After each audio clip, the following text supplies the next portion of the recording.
सफलता उसको जीवन में। देखिए हमने प्रयास किया, सफलता मिल गई। जब व्यक्ति तनावग्रस्त होता है तब उसके साथ क्या होता है? तनाव की अवस्था व्यक्ति के जीवन की सर्वश्रेष्ठ अवस्था होती है। तनाव को कभी भी या नहीं मानना चाहिए कि हमारे जीवन की मुसीबत की अवस्था है। Tension is required for the extension in life. दुख की जरूरत। मेरी आवाज आ रही है आप लोगों को? जी सर। यस जी सर, आ सर। रही है। Yes sir. Am I audible to you? जी सर आ रही है। Yes sir. हाँ ठीक है, बहुत आप लोगों ने धैर्य पूर्वक हमको सुना। और एक बात का हमेशा याद रखिएगा, जो व्यक्ति ज्योतिषी बनना चाहता है उस सबसे अच्छा एक गुण अपने अंदर धारण करे, धैर्य। सुने ज्यादा, बोले कम। अब बोले जब बोलना शुरू करे तो किसी की सुने ना, अपने जातक को भी बोलने मत दो 15 मिनट तक। कहो मेरी बात ध्यान से सुनो। जब वो बोल रहा है तो आप ध्यान से सुनिए। अब इसमें होता क्या है कि किसी भी ग्रह की जो महादशा होती है यह बहुत हद तक जातक को प्रभावित करती है। कोई भी जातक महादशा से अप्रभावित नहीं हो सकता। पूरी जो महादशा होती है 120 वर्षों की होती है, 120 ईयर्स। और ये बहुत हद तक जातक को प्रभावित करती है। आप ऐसा मान के चलो कि ये जो महादशाएं हैं यही व्यक्ति के जीवन के महत्वपूर्ण बिंदु हैं। अब जैसे इसमें अगर आप देखेंगे, ध्यान से देखिए, सूर्य की महादशा 6 साल तक चल रही है। अब इसमें कई ऐसे बिंदु हैं जिनकी चर्चा हम आपको प्रिडिक्शन में आगे पढ़ाएंगे। पहले ये समझना है, महादशा हमारे पास तीन चीज होती है, उसको समझिए। MAP। M फॉर महादशा, A फॉर अंतरदशा, एंड P फॉर प्रत्यंतर। अब यहीं तक नहीं है, पर ये तीन महत्वपूर्ण हैं, महादशा, अंतरदशा, प्रत्यंतर दशा। इसके बाद भी आपके पास आती है सूक्ष्म दशा और प्राण दशा। इसका भी ध्यान देते हैं, पर हमें कहां तक जाना है? महादशा, अंतरदशा, प्रत्यंतर दशा। इन सभी ग्रहों में सूर्य, चंद्रमा, मंगल, राहु, गुरु, शनि, बुध, केतु, शुक्र, ये ग्रह हैं आपके। अब यहां से देखिए, 6 वर्ष की सूर्य की महादशा, 10 6 16 7 23 8 18 कितना हुआ? 41। 41 में जोड़ते हुए चले जाइए। ये जो ग्रह आपके पास हैं इसमें सबसे ज्यादा जो लंबी महादशा है वह शुक्र की महादशा है। ये 20 वर्षों की होती है। और सबसे कम होती है सूर्य की महादशा जो 6 वर्ष की होती है। कुल हम लोगों ने विंशोत्तरी महादशा में एक मानव के जीवन को 120 वर्ष का माना है, कि एक आदमी 120 वर्ष जिंदा रहेगा। उसके बेसिस पे इन ग्रहों की महादशाएं हैं। हमें क्या समझना है? महादशा, अंतरदशा, प्रत्यंतर दशा। जब भी कोई, जैसे होता नहीं कि हम किसी कंट्री में रहेंगे, स्टेट में रहेंगे, डिस्ट्रिक्ट में रहेंगे, हमारा एड्रेस ऐसे ऐसे ही तो बनता है। अगर कोई फॉरेन से आपको लेटर भेजेगा तो भेजेगा इंडिया, स्टेट का नाम, डिस्ट्रिक्ट का नाम, फिर आपका हाउस नंबर होगा। ठीक उसी तरह किसी व्यक्ति के जीवन में महादशा होती है, अंतरदशा होती है और प्रत्यंतर दशा होती है। सो अब एक बहुत महत्वपूर्ण बिंदु है, इसको समझिए। ये जो महादशा होती है ये होती है लंबी। जैसे सूर्य की महादशा कितनी साल की हुई? 6 साल की। 6 साल बहुत लंबा पीरियड है। उसके बाद देखिए चंद्रमा की 10 साल की, उसके बाद देखिए मंगल की 7 साल की। अब किसी जातक को अगर आप ये कहेंगे कि सूर्य की महादशा 6 साल की है और 6 साल में आपको गाड़ी हो जाएगी, बंगला हो जाएगा, तो क्या कहेगा? हंसेगा, कहेगा ये तो बहुत लंबा पीरियड है। अब किसी व्यक्ति को हम प्रेडिक्ट करें कि आपकी ना 28 सालों में शादी हो जाएगी, तो ये कौन सा प्रेडिक्शन हुआ? ये किसी काम का प्रेडिक्शन नहीं, वो तो मालूम है कैसी शादी होगी। अब उसको कहते हैं 5 साल के अंदर बच्चा होगा, बहुत ही प्यारा बच्चा है, प्रभु का स्वरूप है। सो इससे होता क्या है? जब कभी हम प्रिडिक्शन करने जाएं, ध्यान से समझिएगा, ये बहुत मेन पॉइंट है, तो उसमें क्या करते हैं? महादशा को नहीं चेक करते। क्यों नहीं चेक करते? कोई आपसे पूछे भाई क्यों महादशा को आप इग्नोर कर रहे हो? क्योंकि यह लंबे पीरियड का है, और इस लंबे पीरियड का प्रिडिक्शन किसी काम का नहीं होगा, ये हमेशा जान लीजिएगा। अब ऐसा नहीं है कि किसी की राहु की महादशा अगर चल रही है 18 साल तक, तो वो जातक 18 साल तक परेशान रहेगा? हो ही नहीं सकता। किसी को ऐसा कह दीजिए कि आप राहु के 18 साल तक, 18 साल अब आपके बेकार हो गए, बिल्कुल नहीं होगा। उसके भी पार्ट होते हैं। 9 साल तक उसके पूर्वार्ध में वो परेशान होगा, और 9 साल में राहु जाते जाते बहुत कुछ देख के चला जाएगा उसको। इस वजह से महादशाओं का प्रिडिक्शन में यूज बिल्कुल नहीं करना है। उसके बेसिस पे अगर आप किसी जातक की कुंडली में फलादेश करेंगे, सब गलत हो जाएगा, और कोई आपकी बात को ध्यान से नहीं सुनेगा। उसी तरह शुक्र की महादशा 20 साल चल रही है। अब किसी जातक के जीवन में शुक्र की महादशा 20 वर्ष चल रही है, हम प्रेडिक्शन कर दें कि भाई 20 वर्षों तक बहुत राजकाज चलेगा, आपके जीवन में सुख सुविधाएं, धनवान का सुख मिलेगा, ये बिल्कुल गलत हो जाएगा। क्यों? क्योंकि इस 20 वर्षों के दौरान कई ऐसे जंक्शन भी आएंगे जहां वो जातक परेशान होगा, और उन परेशानियों के जंक्शन से हमें उसको निकालना है। Anyhow we have to try to take out जातक फ्रॉम दोज ट्रबल्स।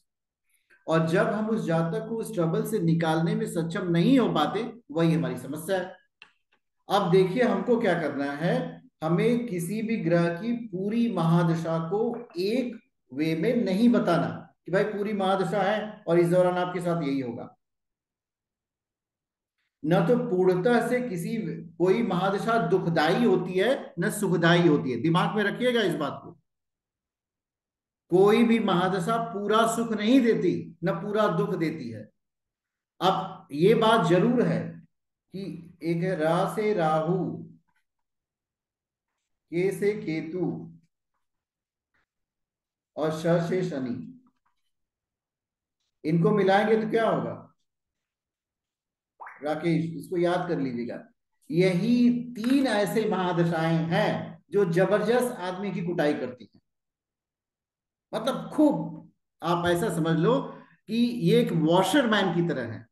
जैसे होता नहीं, हम अपना कपड़ा खुद धुलते हैं, तो क्या कपड़े से हमको प्रेम होता है? बिल्कुल, सारे लोग अपने कपड़े से प्रेम करते हैं, लेकिन मैल से किसी को प्रेम नहीं होता। खूब रगड़ रगड़ के धुलते हैं, और कभी कभी धुलते धुलते कपड़ा भी फट सकता है। होता है, सभी के साथ हुआ होगा ऐसा। भाई कपड़े को धुलते हुए मैल को हटाते हुए कपड़ा गंद फट गया। उसी तरह राहु केतु शनि भी हर जातक के जीवन में इसी तरह की परिस्थितियां ले आते हैं, जिसमें उसको दुख की प्राप्ति होती है, झटके लगते हैं, विश्वासघात होता है, चीटिंग होती है, दिग्भ्रमित होता है व्यक्ति। सबसे बड़ा दुष्प्रभाव अगर आप देखेंगे तो राहु के समय में भ्रम का होना, मतलब आपको पता ही नहीं क्या हो रहा है आपके साथ। इल्यूजन में रहेंगे आप, एक कल्पना लोक में रहेंगे, और कल्पना लोक किसी भी जातक को सुख नहीं दे सकता। अगर आप कल्पनाओं के जीवन में रहें, इमेजिनेशन के जीवन में रहें, that is not very much positive for you. तो इस तरह की परिस्थितियां होती हैं। भाई राहु केतु शनि अगर आपके जीवन में आएंगे तो क्या करेंगे? आप बताइए। राहु केतु शनि किसी के जीवन में आ जाए तो क्या करेंगे? सीधा सीधा उत्तर है, परेशान करेंगे, प्रेशर डालेंगे, उस व्यक्ति के ऊपर दबाव डालेंगे, उसको दुख देंगे। पर यह सब होने के बावजूद ऐसा नहीं है कि उस व्यक्ति के जीवन का निर्माण नहीं करेंगे। जितना कार्य राहु केतु शनि करते हैं, जैसे एक होता है ना मूर्तिकार, मूर्तिकार को एक पत्थर दे दीजिए, उसमें से क्या निकालेगा? वो भगवान की मूर्ति निकाल देगा छिन्नी हथौड़ी से। पर वो पत्थर से उसका प्रेम है? बिल्कुल नहीं है। वो जहां जहां चाहता है टक टक मार मार के निकाल देता है। लेकिन उसके बाद क्या होता है? उसका उसी पत्थर की पूजा होने लगती है। उसको कोई पत्थर नहीं कहता कि भगवान जी हैं भाई, प्रभु श्री रामचंद्र जी, राम लला के दर्शन कर लीजिए। उसको दर्शन मात्र से मानव का कल्याण हो जाता है। ठीक वैसे ही अगर आप ध्यान से समझेंगे तो राहु केतु शनि हर जातक के जीवन में उस मनुष्य को भगवान बनाते हैं, देवता बनाते हैं, ईमानदार बनाते हैं, सच्चाई का मूल्य सिखाते हैं। अगर ये ना हो तो मानव जो है ना, अपने को सब कुछ समझ लेगा। कभी कभी आपने लोगों को बात करते हुए सुना, हम तो कर्म पे विश्वास रखते हैं, लेकिन जब राहु केतु शनि लगाना शुरू करते हैं ना, तो व्यक्ति कहता है कि इस जन्म में नहीं, पूर्व जन्म में कोई कर्म किए होंगे, उसी का भुगत रहे हैं। आपने सुना है कि नहीं किसी लोगों को कहते हुए? कई कई बार लोग अपनी पत्नियों के विषय में भी ऐसा कहते हैं, लगता है पूर्व जन्म में कोई पाप किए हैं, इस वजह से ऐसी पत्नी मिल गई। या फिर बेटे के लिए भी कहते हैं, कुछ ऐसा मैंने जरूर किया होगा जिस वजह से मुझे ऐसे पुत्र की प्राप्ति हो गई। तो ये जो सारी कल्पनाएं आती हैं वो कहां से आती हैं? पूरे जीवन में थोड़ी आती हैं। जी, अगर स्वर्गीय सुख आपको प्राप्त होने लगे तो आप भगवान को भी नहीं याद करोगे। You will not remember any time God. ईश्वर को आप याद करना बिल्कुल नहीं चाहोगे। उस स्वर्गीय सुख में आपके पास जो है अनंत ऊर्जा के स्रोत से भी जुड़ने का समय नहीं होगा। कोई कहेगा भाई ईश्वर को याद करो, तो आप कहोगे no, I don't have time, मेरे पास तो समय ही नहीं, हम क्यों याद करें, वाई शुड आई रिमेंबर। तो ये जो समय नहीं है आपके पास, ये एक बहुत बड़ी समस्या है। राहु केतु शनि समय निकाल देते हैं। आपने कभी किसी व्यक्ति से मिला होगा और वो कह रहा होगा हम तो हनुमान जी के दर्शन करने जाते हैं, I am going for Hanuman ji temple. क्या हुआ भाई? शनि महाराज परेशान कर रहे हैं। अब इसमें देखो सकारात्मक पक्ष देखो, वह व्यक्ति मंदिर में जाता है, that person is going inside the temple. और जब वह व्यक्ति मंदिर में जाता है तो ऐसी परिस्थिति में क्या होता है? मंदिर में जाने से उस व्यक्ति के चित्त की शुद्धि होती है, और चित्त की शुद्धि मानव को जीवन में आगे बढ़ाती है। जब तक आपके मन में चित्त की शुद्धि नहीं होगी, तब तक आप अपने जीवन में आगे नहीं बढ़ेंगे। और चित्त की शुद्धि राहु केतु शनि कराते हैं, ये हमेशा याद रखिएगा। कभी मत समझने की कोशिश करिएगा कि Rahu Ketu Shani are the problem creator in the life of the human being. Rahu Ketu Shani is the biggest achievement creator in the life of the human being. ये किसी भी मानव के जीवन में बहुत सुख ले आते हैं। कौन ले आता है? राहु ले आता है, केतु ले आता है, शनि ले आता है। ये भाव आपको रखेंगे तब जाकर के आपको इनका बहुत सकारात्मक प्रभाव मिलेगा। अब समस्या क्या आती है मानव के जीवन के साथ, कि वो शॉर्टकट चाहता है जीवन में। वो चाहता है कि राहु केतु शनि उनके साथ आए ना। अब बताइए, कपड़े की अगर धुलाई नहीं की जाएगी तो रोज रोज पहनेंगे तो गंदगी हो जाएगी। राहु का मतलब ही होता है गंदगी। अगर राहु आपके जीवन में है, ये राहु, अब राहु आपका एक्टिव होगा तो क्या होगा? आपके मन में गंदे विचार आएंगे और आप गंदे काम करेंगे। ये है राहु का काम, समझ लीजिए। राहु आपको डायरेक्टली दुख नहीं दे रहा है, आपसे कर्म करवाएगा, और कर्म करवा करके ही आपको दुख देगा। ऐसी परिस्थिति में सत्कर्मों की प्रेरणा हमें ऐसे कर्म करनी चाहिए जिससे मिले। अब इस बात को समझने की कोशिश करिएगा कि राहु पीड़ित जातक क्या होता है। राहु पीड़ित जातक शराबी होगा। कोई भी व्यक्ति राहु की महादशा में कहां से दुख को प्राप्त करता है? राहु की महादशा में दुख को प्राप्ति कैसे होगी? भाई वो व्यक्ति जो है शराब का सेवन करेगा। जब वो शराब का सेवन करेगा तो उससे क्या होगा? उसका लीवर खराब हो जाएगा। लीवर खराब हो जाएगा तो क्या होगा? भाई डॉक्टर के पास जाना पड़ेगा। देखो दुख हुआ कि नहीं हुआ? बुद्धि भी खराब होती है, ऐसा नहीं है कि बुद्धि नहीं हो खराब होती। अब राहु की महादशा के लक्षण क्या है? राहु जन्म कुंडली में शुभ और अशुभ प्रभाव विषमोत्तरी दशा में दिखाता है। अब राहु की महादशा और अंतरदशा और शनि ग्रह की अपेक्षा कहीं अधिक हानिकारक सिद्ध होता है। राहु एक कुंडली में के लक्षण उपाय,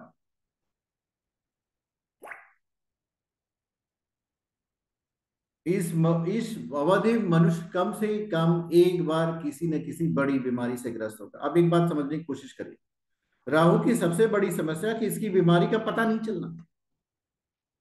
कौन सी बीमारी हुई जातक को, इसका ही जातक को नहीं पता चलेगा। सो जब बीमारी जातक को नहीं पता चलेगी तो इलाज इलाज किसका होगा भाई? राहु का मतलब भ्रम।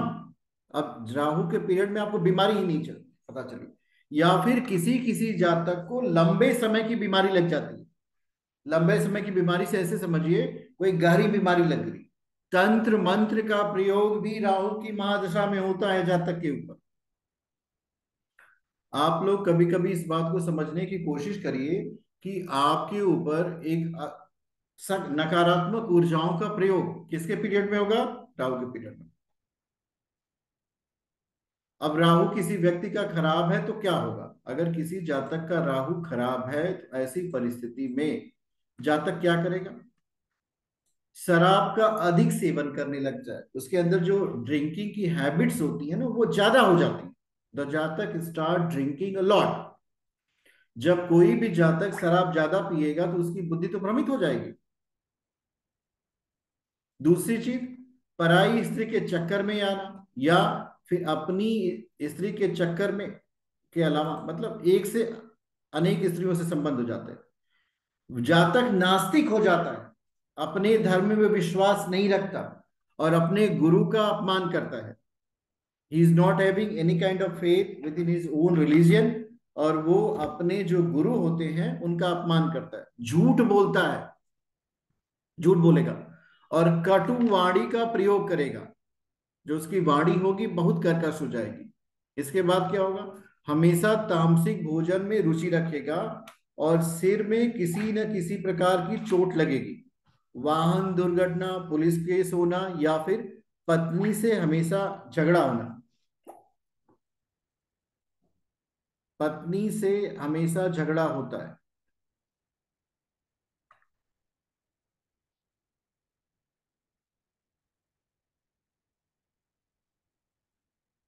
सो वाइफ से जब झगड़ा होता है तो ये तो बहुत नेगेटिव प्रॉपर्टी है। You should not have fight with wife, because अगर आप वाइफ से कोई व्यक्ति झगड़ा करेगा और जीवन में स्वर्ग की खोज करे तो ये पॉसिबल नहीं है। It is not possible that you fight with your wife and then want to be happiness.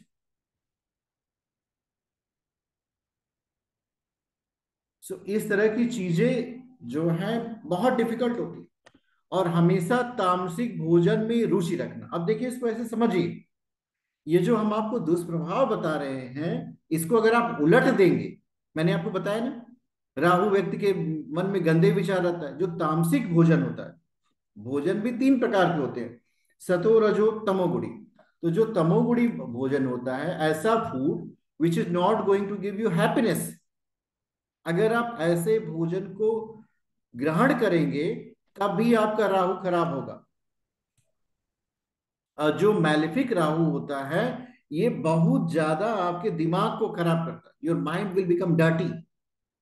सो जो आपकी एक्सपेक्टेशन लाइफ में है, एक खराब दिमाग से जो आप एक्सपेक्ट करके रखें अपने जीवन में ना, you have kept might have kept many expectation कि हमारे जीवन में सुख आएगा, स्वर्ग आएगा, मेरी पत्नी बहुत अच्छी होगी, मेरे बच्चे बहुत लायक होंगे, संपत्ति आएगी।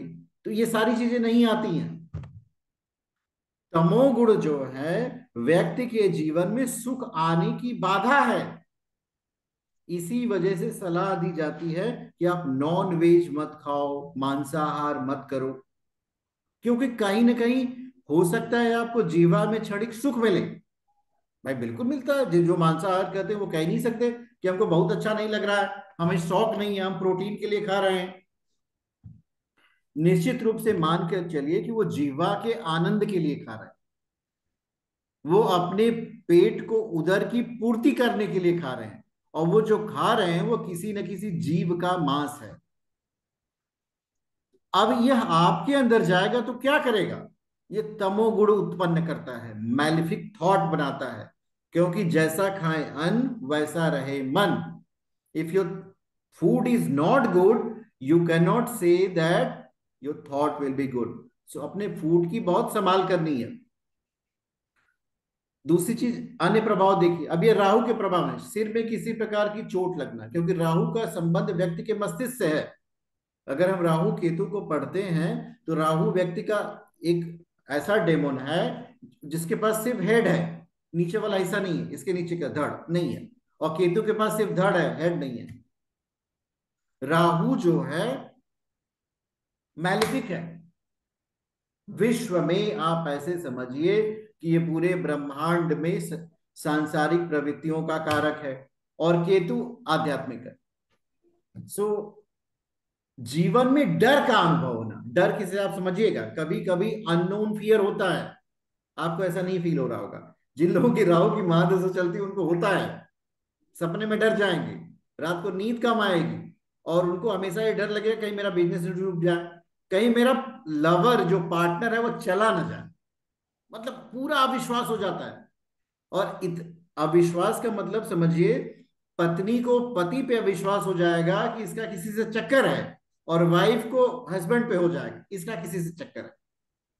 ये राहु का भ्रम है। राहु पूरी तरह से मायावी होता है, और ये भय ही मनुष्य को परेशान करता है।